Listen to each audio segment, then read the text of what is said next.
The advance across Sicily has settled into a pattern shaped by terrain rather than timetable. Mountains divide movement into narrow corridors. Roads twist through villages that change hands without warning. The campaign is no longer defined by landings, but by pace, coordination, and restraint. Bradley studies the operational map with attention to alignment rather than ambition. The plan agreed upon with higher command is clear. Forces will advance on parallel axes, maintaining cohesion, minimizing exposure, and denying the enemy opportunities to exploit gaps. Messina is the objective, but not at the cost of fractured command. Reports arrive steadily from the field. Units advance as ordered. Resistance varies by sector, but the front holds its shape. Then a dispatch breaks a rhythm. Patton's formations are no longer where the map says they should be. Movement has shifted east, faster than expected, beyond the agreed route. Bradley reads the report without comment. He checks the timestamp, then the follow-up. The information is consistent. Patton has redirected his force toward Messina by a coastal approach not coordinated with adjacent commands. Bradley sets the paper down and looks back to the map. The deviation is not minor. It creates separation. It exposes flanks. It pulls resources toward a single axis at the expense of balance. The move is bold, but it disregards a structure that keeps an advance from becoming a race. He requests confirmation through alternate channels. The answers return quickly. Patton has ordered the shift personally. The intent is speed. The justification is opportunity. The agreement on routes has been overridden in practice, if not in word. Bradley calls his senior staff. He does not raise his voice. He asks for the implications. Logistics officers point to supply strain along the coastal road. Intelligence officers note enemy units still capable of delaying actions in the interior. Operations officers warn of gaps opening between formations that were meant to support each other. Bradley listens without interruption. He does not argue Patton's effectiveness or reputation. He focuses on consequence. If the advance loses cohesion, success at Messina could still produce failure elsewhere. If units become isolated, recovery will be slow and costly. Messages are drafted, then set aside. Bradley considers tone as carefully as content. This is not a tactical disagreement in the field. It is a command issue unfolding in real time. The wrong response could harden positions rather than correct them. He reviews the original agreement. Routes were chosen not for glory, but for control. They balance speed with support. Deviating from them without coordination undermines not just a plan, but trust between commands. Bradley authorizes updated reconnaissance to determine whether Patton's movement is already committed too far to reverse. He asks for estimates on how long interior routes can hold if enemy resistance stiffens. The answer suggests risk, not certainty. The pressure is subtle but real. Messina represents closure to the campaign. Whoever arrives first will define its end. Bradley understands the temptation. He also understands that command responsibility extends beyond arrival times. A message from Patton arrives, confident in tone, brief in explanation. Progress is rapid. Resistance is light. Opportunity favors momentum. Bradley reads it once. He does not respond immediately. He studies the map again, tracing the diverging lines now forming between commands. The issue is no longer theoretical. The advance is forked. He knows that challenging Patton publicly risks escalation. Ignoring the deviation risks precedent. Either choice reshapes the command relationship. Bradley prepares to act, aware that delay will only deepen the divergence. The agreed route to Messina has been abandoned in practice. What remains is the question of response. The decision cannot be deferred much longer. Bradley orders a direct communication line opened. He chooses clarity over diplomacy, but not confrontation. The message is precise. The deviation has been noted. The agreed routes exist to preserve coordination. Progress at Messina does not justify exposure elsewhere. While the message is transmitted, Bradley directs contingency planning. Adjacent units are instructed to adjust their posture, closing gaps where possible without overextending. Supply officers are told to prioritize flexibility over efficiency, anticipating disruption along the coast. Patton's reply arrives quickly. The tone is firm. The coastal road is open. Enemy resistance is scattered. Speed, he argues, will shorten the campaign and deny the enemy an orderly withdrawal. The implication is clear. Delay serves no one. Bradley absorbs a response without reaction. He measures not the confidence, but the omission. There is no acknowledgement of the coordination agreement, only an assertion of results. The difference matters. He convenes his staff again. This time the discussion is shorter. The facts are established. Patton's forces are advancing rapidly. The risk of enemy counteraction remains, but the window to redirect movement is closing. Any attempt to enforce compliance now would require forceful intervention that could fracture momentum entirely. Bradley weighs authority against outcome. He understands that formal command allows him to insist on adherence. He also understands that the campaign is approaching its end. Messina will fall soon regardless of route. The question is whether correcting Patton now would improve the overall situation or merely satisfy structure at the cost of progress. Reports from the interior indicate continued resistance, but not enough to threaten collapse. Enemy units are withdrawing in stages. The opportunity Patton sees is real, if narrow. Bradley considers the broader signal. Allowing unilateral deviation sets a precedent. Forcing correction risks public friction and operational slowdown. Neither option is clean. He chooses containment. He instructs staff to ensure Patton's flank is supported as much as possible without mirroring the deviation. He reinforces interior units to prevent enemy exploitation of gaps. He limits the deviation's effect rather than reversing it. A second message goes out. It does not order Patton to return to the agreed route.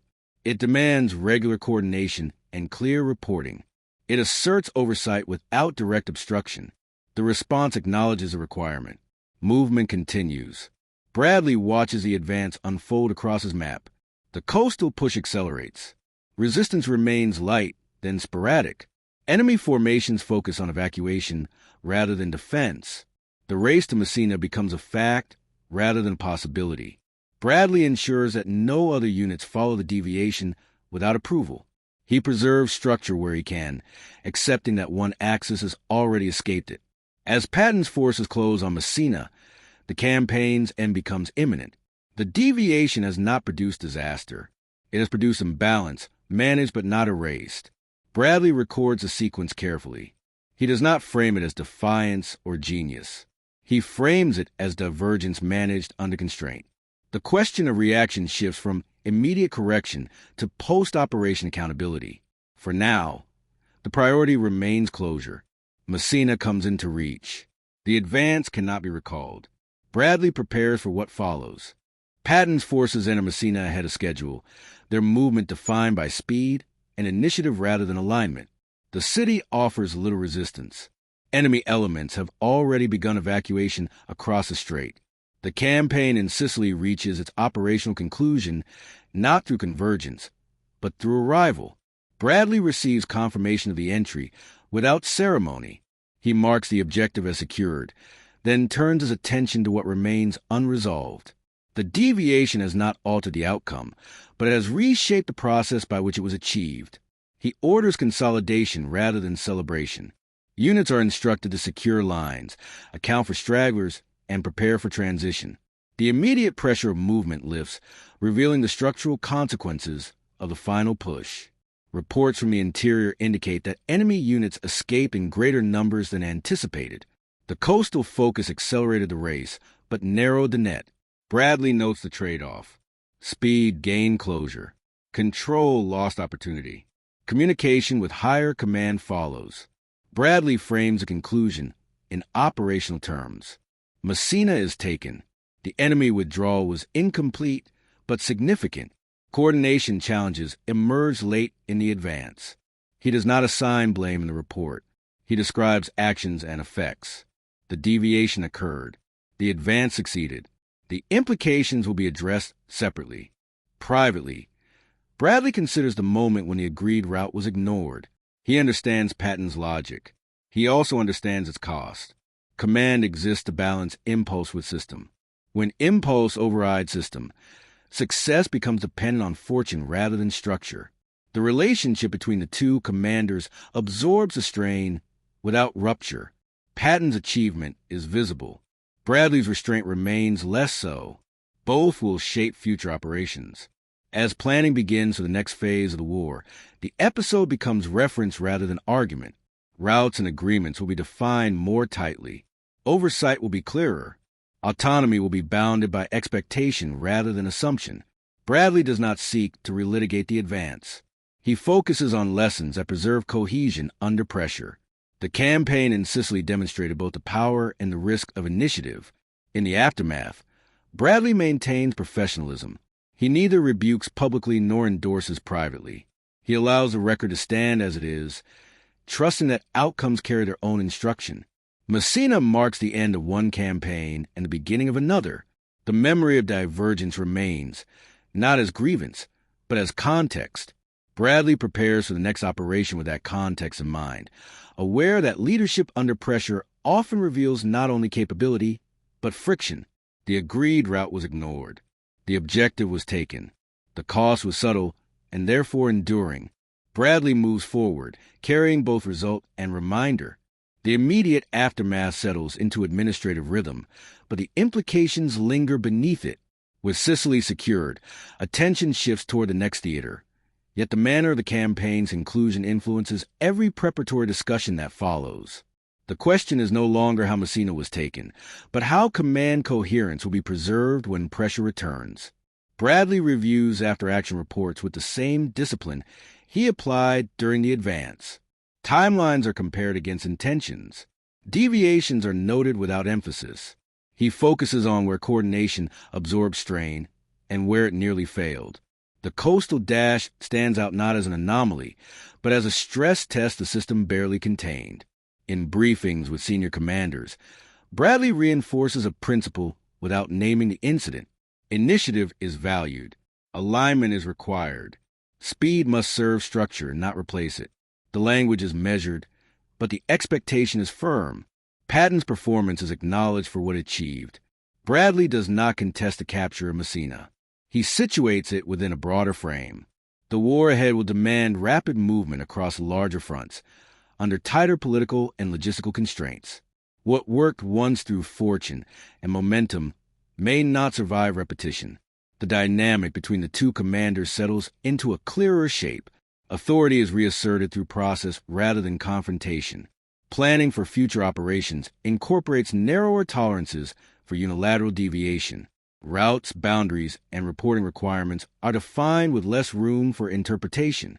Bradley's reaction to the ignored route becomes evident not through reprimand, but through design. The system adapts.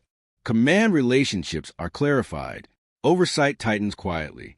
As forces prepare to move on, Sicily recedes into record. The campaign is judged a success, but not a template. Its final days serve as caution as much as confirmation. Bradley carries that balance forward. He understands that leadership under pressure often produces results first and explanations later. His responsibility is to ensure that results do not depend on exception. The advance to Messina ended the campaign. The lesson reshaped the next one. Bradley closes the file not with satisfaction, but with resolve, aware that the next test will arrive without warning and that alignment once lost must never again be assumed. The transition to the next phase proceeds without pause. Orders are issued. Units embark. Timetables tighten. The war does not allow reflection to linger, but it does not erase it either.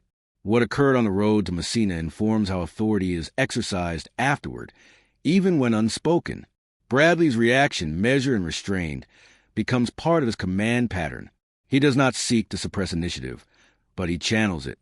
He ensures that future plans leave less ambiguity about limits. Where freedom of action exists, it is defined. Where it does not, it is enforced early rather than debated late. In later operations, coordination improves not because personalities change, but because structure absorbs ambition before it fractures alignment. The lesson from Sicily settles into doctrine quietly, without ceremony.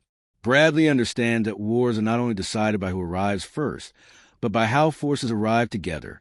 The deviation toward Messina did not undo the campaign, but clarified a risk that could not be ignored again.